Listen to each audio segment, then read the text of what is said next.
முடக்கத்தான் கீரை அலசி எடுத்து வச்சுருக்கேன். துவையல் அரைக்க போகிறேன். இப்போ ஜாமான்லாம் ஒரு 3 டேபிள் ஸ்பூன் உளுந்து எடுத்து வச்சுருக்கேன். 2 டேபிள் ஸ்பூன் கடலைப்பருப்பு எடுத்து வச்சுருக்கிறேன். ஒரு 15 பல்லுக்கிட்ட பூண்டு எடுத்து வச்சுருக்கிறேன். 5 பச்சை மிளகா எடுத்து வச்சுருக்கேன்.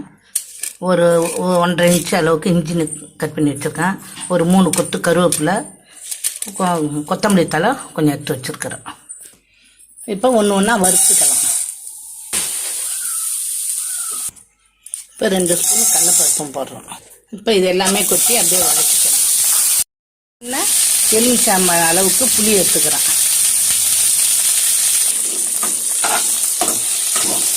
கொஞ்சம் நல்லா வதக்கி எடுத்துட்டு முடக்கத்தான் கீரையை வதக்கணும்.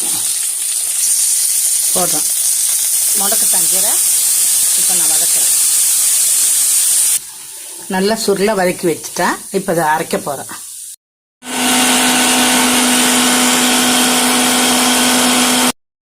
இந்த கடுகு போட்டால் பொரிக்கிட்டு இருக்குது.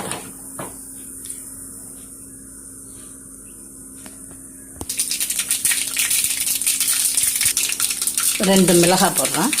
பெருங்காயம், கருவேப்பிலை. பாருங்க, துவையல் அரைச்சிட்டேன் பாருங்க.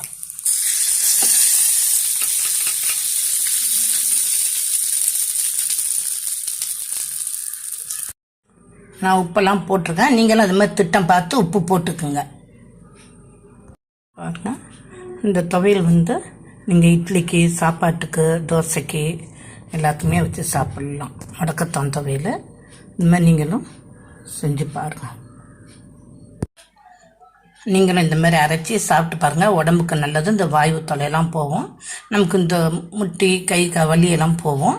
நீங்களும் இந்த மாதிரி செஞ்சு சாப்பிட்டு பாருங்கள். சப்ஸ்கிரைப் பண்ணுங்கள், லைக் பண்ணுங்கள், ஷேர் பண்ணுங்கள். வீடியோவை பார்த்ததுக்கு நன்றி.